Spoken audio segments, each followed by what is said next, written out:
Okay, so here I am looking at a poem, and it's titled The Charge of the Light Brigade.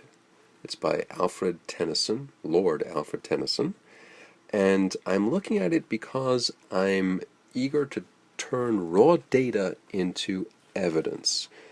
I have a topic. It's here at the top of the page. How are people persuaded to support foreign wars? So that's a question I've been asked to investigate. How does support for war come about? And I have already a tentative claim here. It is that poems, posters, movies, and other popular media are what lead people to believe that war is glorious, honorable, worthwhile, and therefore deserving of their support. So that's my tentative claim. And I've done a quick bit of research and found a list of war poems, pro-war poems, and this one, The Charge of the Light Brigade, was in that list. So now I'm about to find out whether, in fact, there is evidence here that I can extract or distill and then use in my argument to support my claim. So let's dive in and take a look. I'm going to think aloud as I read the poem and search for evidence. Right now the poem is raw data. It's sort of like a collection or supply of building materials. I have my claim, which is a bit of a plan for what I want to build.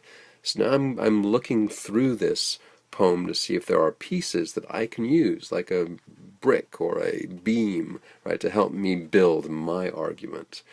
So let's go. It starts, half a league, half a league, half a league onward, all in the valley of death, rode the 600. Forward the Light Brigade, charge for the guns, he said. Into the valley of death rode the 600. So that's the first stanza. There's some things that are a bit confusing. Half a league, that repeated phrase. I've actually done a quick bit of research online, went to a web dictionary and found out that a league is a distance, a unit of distance, about 3 miles. So half a league would be about 1.5 miles, and so that phrase is repeated over and over again. And we're with a unit of soldiers. I guess they're cavalry soldiers. They're charging. They're on horseback, and they are riding into this valley, which is referred to rather grimly as the Valley of Death. And there are 600 soldiers. So that's what's making sense to me so far.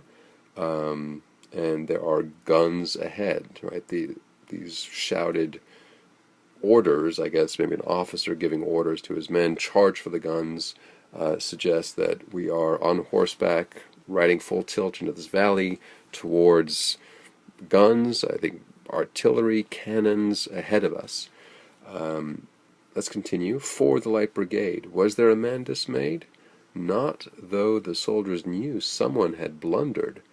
Theirs not to make reply, theirs not to reason why, theirs but to do and die. Into the valley of death rode the 600.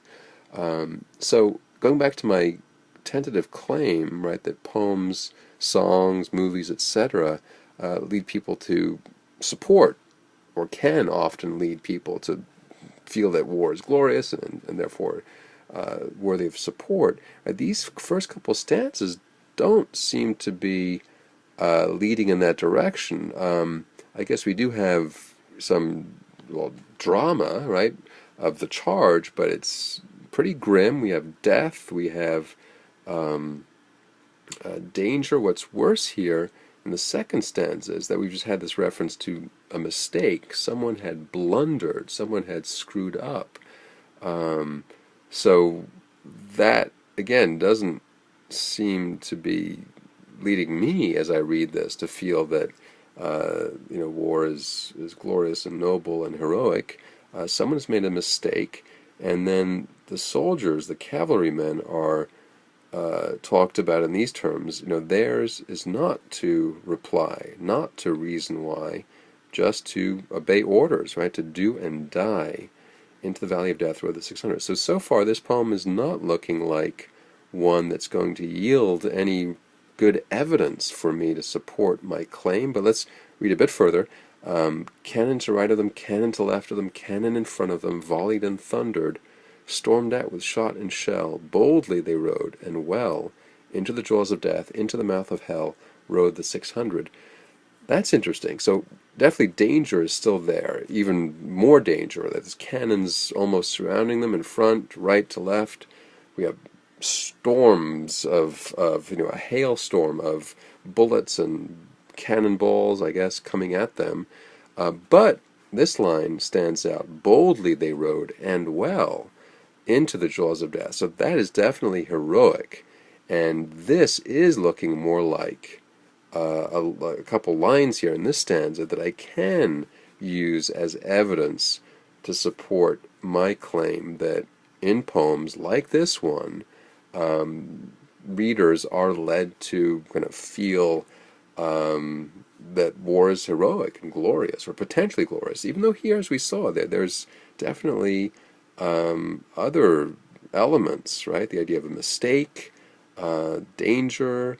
It continues, flashed all their sabers bare, flashed as they turned in air, sabering the gunners there, charging an army while all the world wondered. Plunged in the battery smoke, right through the line they broke. Cossack and Russian reeled from the saber stroke, shattered and sundered. Then they rode back, but not the 600. So here we have their swords, I guess sabers, flashing in the sunlight. That's kind of dramatic. And then we have them breaking through the enemy line. So they've been successful, even though they've lost lots of horses and men, right? They rode back, but not the 600. Let's quickly finish and look at the last stanzas. Cannon to right of them, cannon to left of them, cannon behind them, volleyed and thundered, stormed at with shot and shells. This is repeating what we saw earlier, I think. Almost exactly the same lines. While horse and hero fell, so more death and destruction, they that had fought so well came through the jaws of death, back from the mouth of hell, all that was left of them, left of 600. Again, pretty grim, death and destruction. Last stanza, when can their glory fade? Oh, the wild charge they made, all the world wondered. Honor the charge they made, honor the Light Brigade, noble 600. Okay, now this last stanza in particular looks like it is going to work well for me as evidence of, in this case, a poem portraying war as glorious, heroic, and worthwhile. We have, we've seen the heroics, and now we're told that all the world is in awe of these soldiers. So that kind of pushes death and blood and gore very much into the background. We're told to honor their heroics, despite the danger, despite the blunder. So, right, here at the very end, I'm getting the sense that this poem is very strongly endorsing war as glorious and praising these soldiers for having so nobly and obediently, right, done what they were told to do, even though it was dangerous and maybe based on some kind of mistake.